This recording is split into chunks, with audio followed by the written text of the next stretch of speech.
There is. It's So out you're there. saying There is hope. There's a chance for Yes. Hot 6. So Yeah, far, not they just have to win everything. Yeah, not realistic probability right. Not very likely. less than 1 digit. That is not possible. Point one Okay. digit. What do you think, Ben? Who does eHome play? eHome has to play CDEC. eHome, yeah. And CDEC is currently 4-0-1, so they've won 4 of their matches. I mean, eHome beating CDEC is not that improbable. They did it in just the, because of the qualifiers, in but the- in this particular tournament, CDEC's looking much better. So, Right. I mean, I think eHome is probably the most likely candidate for 4th slot, especially because they have 2 series left to play, I believe. Just Just one one? now. Did Oh they no, already they play do have. Virtus Pro? No, You they don't have to have play Virtus Pro. Yeah. Yeah. Virtus Pro as well as EG, right? Yeah. So, I don't know. It's First Pros will CDEC. CDEC, yeah. eHome has to play CDEC. okay. Either there's. And I don't know if you mentioned, but it's also important, like, as far as the top of the group, what is it? So if in their 2 last matchups, if CDEC get just 1 draw, they're tied for first. If CDEC gets only 1 draw. Because CDEC has 12 points and EG has 10. Right. And CDEC has 2 series remaining and EG has 1. But that No, one of them is EG. Yeah, So, so if EG they has to beat CDEC. EG has to beat CDEC, but then if CDEC draws against the other team, oh yeah, then they CDEC actually have just to win needs because they would lose on heads up. To Right. win EG, 2 games. that's That's, true. it. They just need They to have to win win 2 2 games in That's it. separate series. That's correct. Yeah. That's true. Against So- either EG or eHome. yeah, or 1 in each. Or 1 in Or each. one So in yeah, each, CDEC that's right. simply just has to win 2 maps, and then they're cruising through in first place in Group B, which is probably the biggest surprise in terms of how big of a surprise it itself is, right? Oh, Not yeah. just playing well, but for them to move up over a team like EG, over some of these other teams like Vici Gaming in Group B. Coming from the wild card, too. Yeah. I remember that. It's like a Cinderella story in itself. It really is. I mean, Yeah. no matter where they end up now in the main event, the fact that they pulled that off in 1 week span is a pretty impressive feat. And we talked about this in the wildcard plans. We said, yeah, they're the favorite in the wildcard plans, but within the wildcard plans. Any of these teams, if they move through, maybe top 8, most likely top 10 is what you guys said. Now it's not looking like it anymore. CDEC definitely pulling a big shot here for TI5. Well, 2 of the qualifier teams already are top 10. That's very true. Or top 9, I guess. Or yeah, it's like it's weird to talk about top 10 because 9 through 12 is the same placement this year. There's 13, 16, 9 through 12, and then it's like 5, 6, and then each individual place after that. I think so. Yeah. But Complexity and CDEC are already confirmed winners bracket, which means if you lose out from there, you're still 9th. Right. Because you skip the first round in the lower bracket, which bumps you up that 1 step. Yeah. So That's they're going to true. be feeling pretty good about themselves. I mean, they've already secured, what's that, $215,000 right now for 9th through 12th. Something or like that, I believe, So yeah. No big deal. it's pretty good going to that. No big deal. And It's there's an just figure. interesting thing that that was brought up yesterday is that if you win your first match in the winners bracket, you win $1 million. That's TI1 right there. Yes. That's Right. the grand final Yeah. Sixth right there. place, Talked about sixth that. place this year is 1.15 million yesterday, and you jump up from the about 200,000 I said. So that Yeah, one best of that's 3 a is worth $1 huge million. difference. That's So absolutely you probably want to insane. choose your opponent that you can Yeah. beat Right, with and an yeah, easy that's million. why it matters so So- much. Again, I mean, sure, if you've already achieved somewhat of your goal, there's less pressure, but at the same time, when you're that close, like when it's only one match, it's not that you have to win the finals. That's a pretty big deal, and you're like, you get excited, right? You're like, all right, I want my best shot. Going back to it, though, again, Group B, nothing is set yet. MVP Hot 6 still technically has that chance. If anything, they still have a chance to be able to select their opponents in the lower bracket. Just because they're at the very bottom of Group B does not mean they're down and out, and they simply just have to boost their confidence.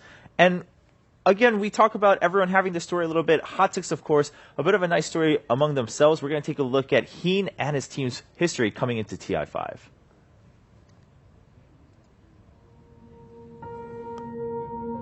I grew up in many places because my dad, he's a diplomat, so I had to follow him around on his tours. Every time we move, it's goodbye to my friends, and as I got older, it was harder to make friends.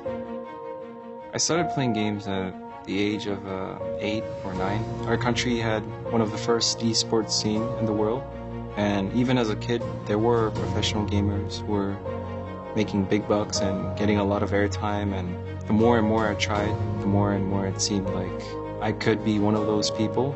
And by the time I was 22, I was playing competitively. At the age of 24 is when I was called to the army service. It was hard for me as a gamer because I thought I was playing the best just before I had to go into the military. When you go to military service, you're usually like, hey, I'm done from competitive gaming. I'm done.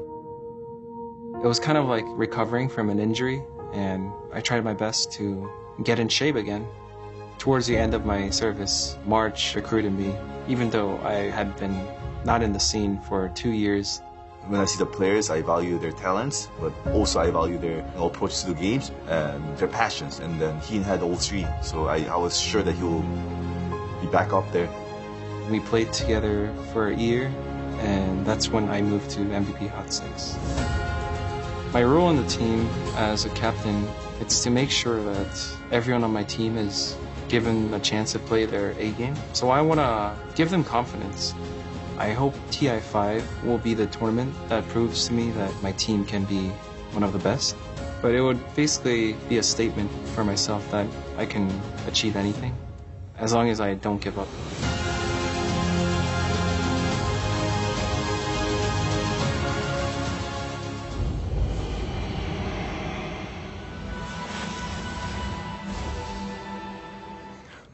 Who's chopping all the onions in here, man? Yeah, I mean, a lot of these have brought out just amazing stories behind many of these players, and probably all of them have it. I mean, we don't have time to film and show a story for every single player in TI5, but all of them also talk about their team in general. And this one particularly, I mean, March says it, right? For any country, not just Korea, that has required military service, when you go in, I mean, in any industry, if you go away for 2 years, coming back and saying that you're in your prime is a very tough thing to do. He's here going for another shot.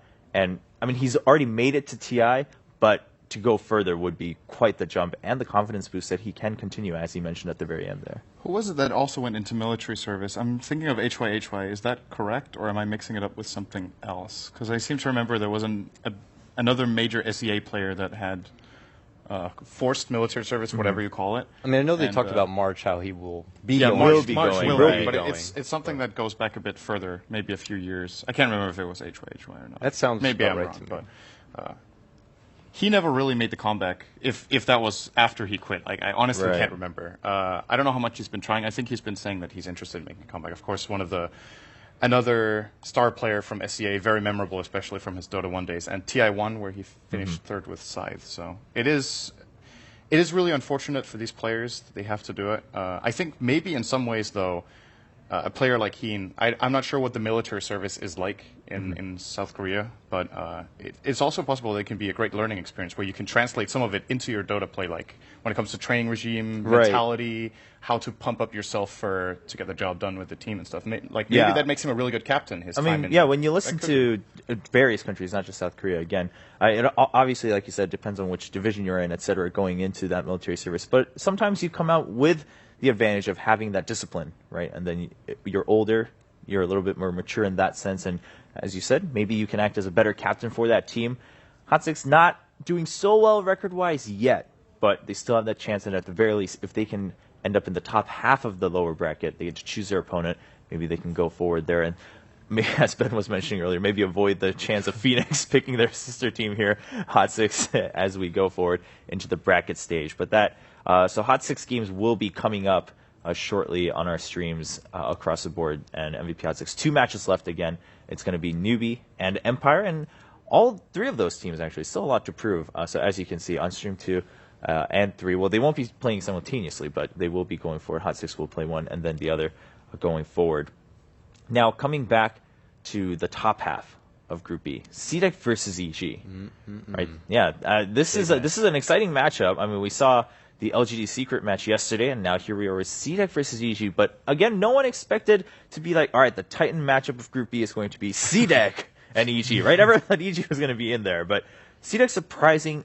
How well prepared do you think EG is for this? I was going to just say something to go on that note, too, because, and it could be all a front, but whenever they like to interview, like, their captain, PPD and stuff, they always talk about, like, oh, I don't really watch much of the Chinese teams and how they play, you know, we're just going to bring our style. Now, they could be lying and actually be researching and stuff, but CDEC is one of those teams that maybe they actually did look over. Being a wildcard team, they're probably like, we don't have to worry too much about them, but now they're the most hyped up match today, and I really hope they didn't just look over them because they bring a very aggressive style that can throw EG off. A lot of teams have been citing his aggressive gyrocopter, as a very difficult hero-player combination to play against, but they also he plays a lot of different heroes. I saw them like run Slardar and just absolutely destroy yesterday, so I think even if they just pull from this most recent pool of TI matches from CDEC, they're still not going to have a lot of information about them, and I can't expect for PPD to be fully prepared for this match.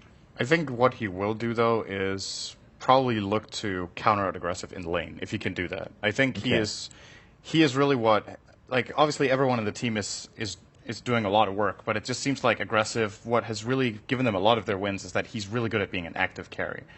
In a sense, it's similar to how we see for Secret Arteezy. In the past, he had a time when he farmed a lot. He's starting to get way more involved, apart from when he's playing anti-mage and he has to farm. Right. But sometimes when we see him on other carries, he does like to join fights earlier with his gyrocopter, unless, it's kind of the direction the game is going in, that teams gather up and fight really early, so your carry needs to be able to join small skirmishes, ganks, and, of course, big team fights. And when it comes to aggressive, I think you ban the gyrocopter. To me, that's just a given. You ban the gyrocopter and you try to get the quap. And then if he goes for something like a Slaughter or maybe his Juggernaut that I don't know if they've used this tournament, maybe they've done it once, you try to maybe challenge him in the lane so that you get to dictate the flow and the speed of the game. Okay, now, whenever we talk about EG and their preparation, a lot of times it shows right away in their very first phase bans, because they ban things that most other teams do not in the first phase. They let a lot of the high priority picks just stay open for both teams to take as a free-for-all. You mentioned Gyro definitely still ban out when it's up against CDEC. Are there any other heroes you would like to see, or you think that EG might want to just ban out in the first phase, contrary to some of the other popular ones? Lina and TA maybe for Shiki, especially when Shiki's on Dire. I think the TA is a very, very scary pick, and I know that Sumail doesn't really mind playing against a TA as a Storm Spirit, but just that whole sort of like Roshan control, just because if their carry is very, very aggressive and they can just secure map control in the first 10 minutes, you don't want them getting Rosh, because then it's just going to